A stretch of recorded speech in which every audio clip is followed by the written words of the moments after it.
We're there. Now I'd like to turn it over to Mr. Lawson. Oh, merci, Olivier. Thank you, everyone. Appreciate you all coming here today on very short notice and on March break. It's a very exciting day for the Canadian Football League, of course, and I would say a historic day for the Canadian Football League. As chairman of the Board of Governors, I have the honor of introducing you to our new commissioner. As chairman of the selection committee, I'd first like to thank my co-committee members. A couple of them are in attendance today. Wayne Morski from Saskatchewan, John Ruddy from Ottawa, and Ken King, who's not here, from Calgary. We had an extremely, I know I've been talking to a number of the press over the past 5 months, and this has been a long journey. But I can assure you we had an extremely talented group of candidates, and as I've said to many of you before who have tweeted it out, I think it's a real credit to the Canadian Football League and where the Canadian Football League is today that we could attract such top quality candidates. It's been exciting, and this is an exciting day for me. Now on to tell you about our new commissioner. He is going to be the perfect person, I think, to work with our players, work with our fans, and work with the league. He has the skill set to take this league to the next level. I'm extremely excited. Jeffrey has been working in sports and business for over 20 years. You'll hear about his accomplishments. You'll learn more about him during his discussion. And so, ladies and gentlemen, I'm thrilled and honored to introduce the next commissioner of the Canadian Football League, Jeffrey Orridge. Thank you, Jim. I just want to echo Jim's sentiments about thanking you all for rearranging your schedules and getting here on such short notice. I feel like I owe you one already, and I haven't even started. And I'm sure several of you over the next months and years will remind me of what I just said, that I owe you one. So, you know, I'd like to thank Jim Lawson, of course, and the entire Board of Governors for giving me this opportunity to join such a venerable organization and work with such an iconic brand as the CFL. I'm looking forward to helping build on some of the most recent past successes and help steward this to meet the future. This is a tremendous brand and a growing business. The league's rich tradition, fantastic fans, amazing athletes, phenomenal partners really have us poised to not only have long-term sustainability, but unprecedented growth in the future. Speaking of growth, you know, I grew up running track and playing basketball and baseball and football, and had a dream of being a professional athlete one day, and it never materialized. And as you guys can probably see, I'm still waiting for that growth spurt that my parents promised me when I was in grade 8. But it hasn't happened yet. But my dream job has actually happened, and I can't imagine a better job for me right now. As many of you know, I've spent the majority of my professional career in sport, and whether it was growing brands globally or businesses, negotiating rights agreements, working with elite athletes, or working with children in some of the most underprivileged communities on this planet, I've been living and breathing sport most of my life. And I actually believe it's because of my international background and various experiences that I recognize just how truly unique and important this league is to Canadians in Canada. The CFL, to me, is that connective tissue. The teams bring communities together, and the Grey Cup certainly unites a nation. The power of sport is truly embodied in the CFL. When it comes to the Canadian Football League, well, I've been a fan of it for decades. And it's not just because of how exciting the game is or how amazing these athletes who play the game are. It's really, to me, what the CFL represented. And it represented Canada. All the things that I had heard about Canada, all the things I had learned about Canada, in that it was just like Canada, the CFL was open. It was engaging. It was welcoming. It was fair. It was a true meritocracy, where if you were qualified, you could play. If you were capable, you could play any position and you could compete. That's why I've been a fan of the CFL for decades. I love our game. I love the positive power of sport. I love this country.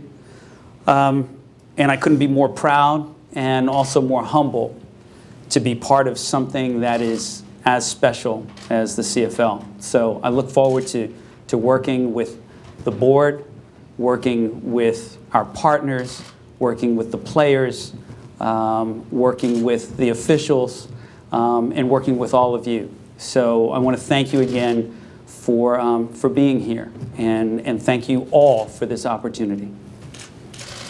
Great. Thank you.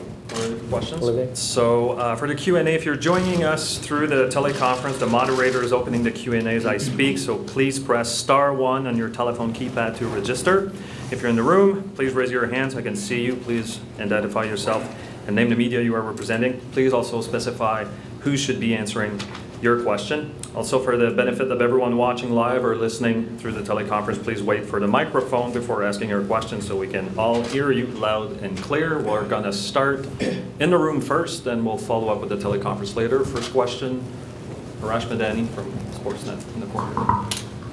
Question is for Jim. How many finalists were there in the end, and how can you take us through the process when push came to shove, and how you ended up coming up with Jeffrey? Sure. I don't think, Arash, the process was not that unusual from any search process I've been through. There wasn't too much that was unique. I want to thank the press and media for your patience. The finalists were it's maybe a bit of unusual in the sports world, but the finalists were clearly employed, and my obsessiveness in this process was to make sure that I didn't damage any of the finalists by any leaks. And surprisingly, even as I sit here, we made it through, and until Jeffrey had a chance to tell his employer this morning. And I think we worked with an executive search firm that did a great job for us. We worked along. I worked extensively with the board in developing an extensive specification, Arash, for this position, and we worked over the course of 5 months. We started in September, and just gradually went through it. Interestingly enough, Grey Cup week, a number of new candidates popped up. We expected that, and we stuck to our job spec more than anything in terms of leadership, sports media experience, and in the end, we had a short list of candidates, as you might expect, and the search committee had narrowed down to, working with the executive search firm. I can say ultimately that the final candidates were interviewed by the entire Board of Governors, and pleased to say that unanimously Jeffrey was the decision. So it was a good process. We took our time, and we wanted to make sure we got it right. Other questions from the room?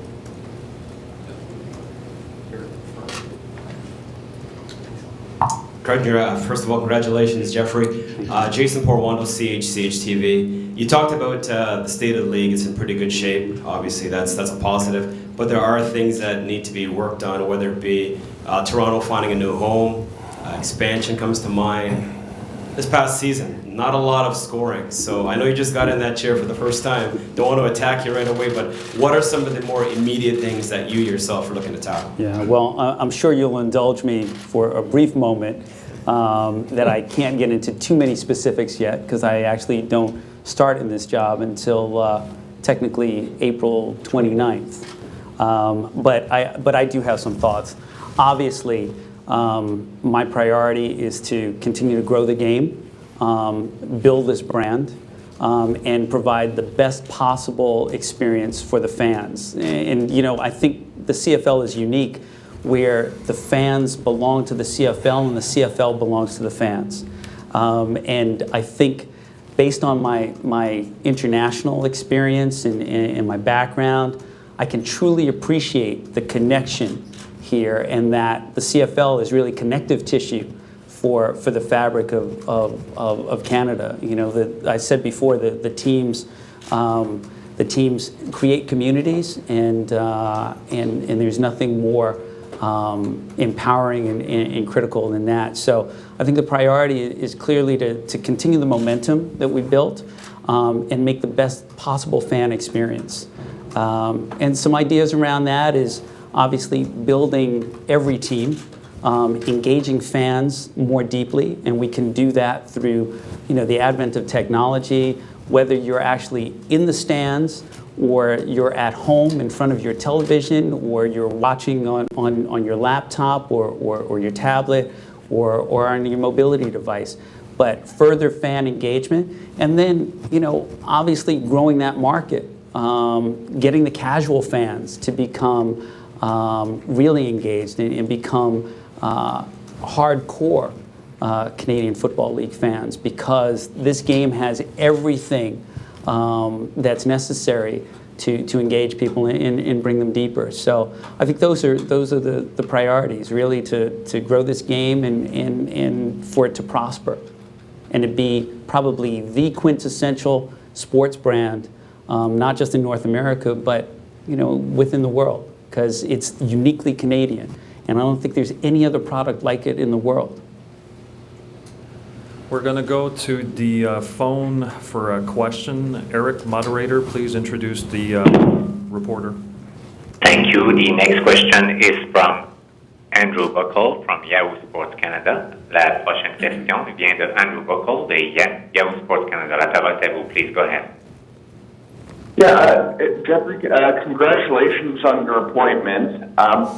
My question is, how do you see the Toronto Argonauts in their search for a stadium?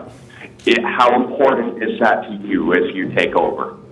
Yeah, I think the health of every team is critically important to the health of the league, and I think there's nothing more important immediately in terms of teams than addressing the Toronto situation. This city is vitally important to the health of the league. It is a priority. Obviously, it's been discussed for some time, and discussions are ongoing, but certainly that's going to be one of the linchpins, I think, in ensuring that this league continues to grow and prosper.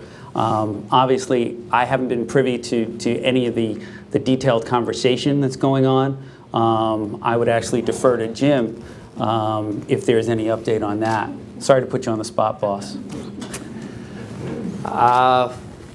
In terms of what I can say on that is discussions are ongoing, and I'd prefer not to comment where they're at. The good news is that I'd prefer not to comment where they're at, so that means they are alive and moving along. I'm participating in the discussions, and I think that's all that can be said at this time. Thank you. Please, again, if you're on the conference line, please press *1 to register for question, and now we'll go in the room to Matthew Shinidi from TSN. Jeffrey, congratulations, Matthew Shinidi from TSN. You just called Mr. Lawson boss, and this is a very unique league in that you have so many owners in different regions with so many different wants and desires. Do you see yourself as a commissioner who likes that plurality, who's going to take that and make a decision, or do you see yourself as someone who, when given the situation, will be headstrong and make your own decision?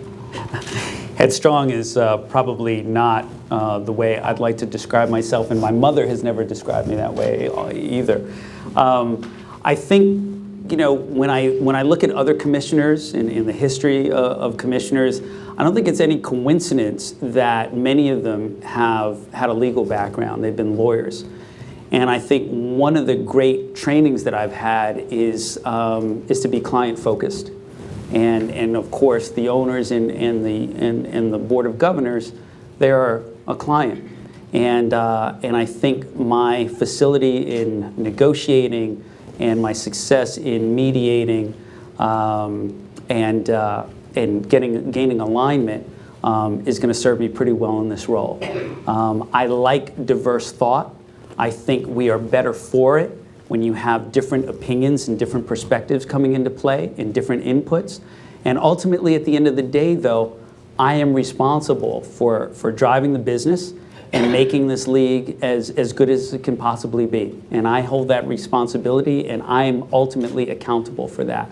So I look forward to working with the board. It's a great group of owners. I've got incredible fans. Not myself, but the league. I actually do have some fans, my mother and my brother. You know, and it's great. We've got great athletes. And I'm looking forward to working with everyone because there's always opportunity for improvement. And although it's progress, not perfection that we're measured, we're going to try to be as perfect as possible. Other questions from the room? Arash? Jim, when Mark was first hired, he was given I think a 4 or 5 year guaranteed contract, which would give him some help and leverage at the table with the governors. Can you give us an idea of how long Jeffrey's deal is going to be and if it's going to be guaranteed in the same manner? Well, certainly, Arash, I'm not going to get into specifics. I think that my view on this in my discussions with the governors is this is a unique role. It's in terms of building relationships with the players, building relationships with the fans, with the sponsorships, and of course the media, and dealing with our content and dealing with the unique product we have.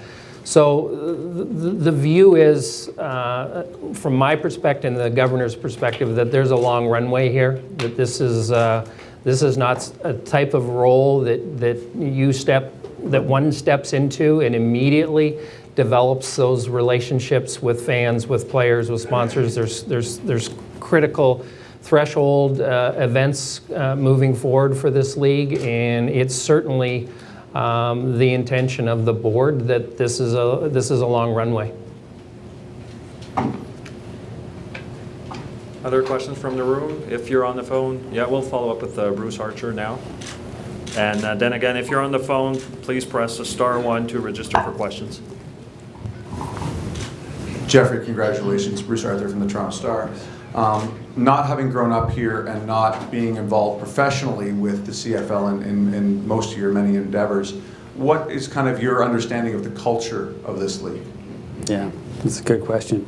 You know, as I think I mentioned earlier, the CFL made a huge impact on me when I was growing up because of its accessibility, its openness, its fairness. Its emphasis on meritocracy. And so for me, those are the salient elements of what makes the CFL special. I think the other thing that makes the CFL special is obviously the connection with the fans, and the fans being so integrally a part of the league and the teams. It's a unique situation.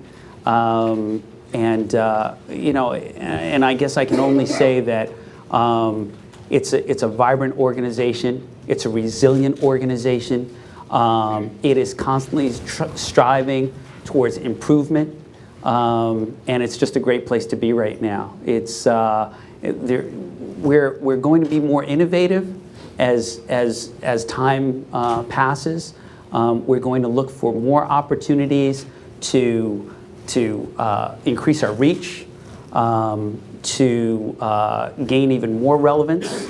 to build even greater relationships, and obviously with all those components in place to drive revenue and make us not only sustainable but growth oriented. We're going to go to the back to Matthew from TSN again. Just to build off that, Jeffrey, I mean, in terms of growing the business side of it, the previous commissioner did so much to foster so much goodwill across the country with so many fans. Do you see your next challenge, apart from the Argos, is building the business side of the league? Is that how much of a challenge is that for you? Yeah, I think Mark did an incredible job. And we all know, of course, that, and I think Mark would probably be one of the first to admit, that nobody does anything of any significance alone. So I'm fortunate to be inheriting a great staff, a great group of owners, incredible fans, and incredible athletes, and the players that really are this game. So from a business side, this is, once again, a dream come true for me. There are challenges where in a highly competitive marketplace, the landscape is constantly changing, not just domestically, but internationally. Competition for share of mind, share of heart, share of wallet. Those things are understood and accepted. I think that because of my background in sports business, in marketing, in brand building, in licensing, in merchandising, in contract negotiation, because of all those things that I bring to the table, I think we're really poised for some very, very exciting things. So we're going to do a last call for questions on the line. Please press *1 if you want to ask a question, and then I'll do a final look at the room in here to see if anyone has a question.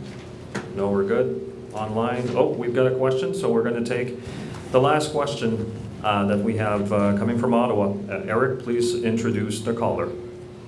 Thank you. The next question is from God Holder from the Ottawa Citizen. La prochaine question vient de God Holder de Ottawa Citizen. La parole est à vous. Please go ahead. Thank you. Good morning and congratulations, Jeffrey. Thank you. When can we expect you to be in Ottawa or Regina or Calgary and the various other CFL communities? Yeah, I am. I'm literally mapping out my calendar now as we speak. But I think the short answer is as soon as possible. I'm going to make it one of my goals in the first 90 days of my tenure to visit every stadium, every partner, every environment where the CFL is. So you'll see me very soon, but I'm mapping out my schedule right now. And I'd say within the first 9 weeks, I'll certainly be in 9 different cities. We're going to take one final question from Yes, just had a quick one for Jim. You spoke about the candidates. It seemed like most were external. Was there anybody from within that perhaps you considered? And what made Jeffrey the clincher? What gave him that sort of thing to make him stand out above the crowd?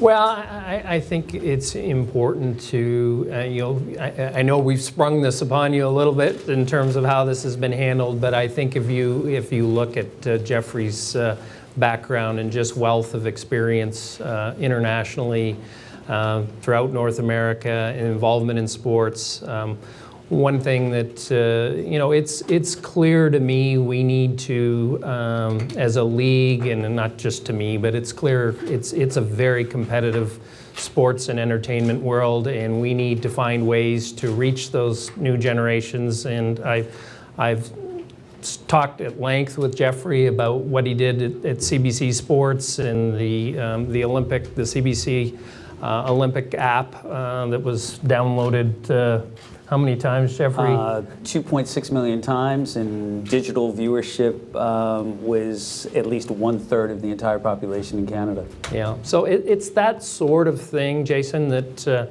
for me, we need to move the needle. We need to reach out to that next generation. So leadership, media, the growing revenue. These are all things that hit right in Jeffrey's sweet spot, and I know the more you learn about him,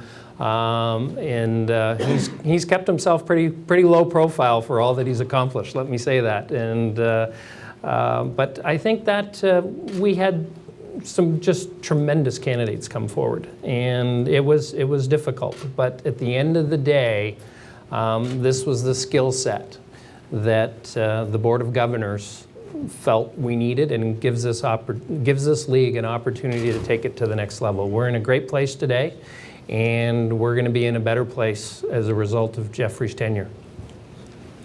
Merci beaucoup tout le monde. Thank you, everyone. We'll now just do a quick photo op with the photographers. We'll do this in front, and then He can't catch. Merci à ceux qui sont joints sur la conférence téléphonique. Thank you for everyone joining us on today's teleconference call. Thank you and have a great day. Give it a couple tries and we're good.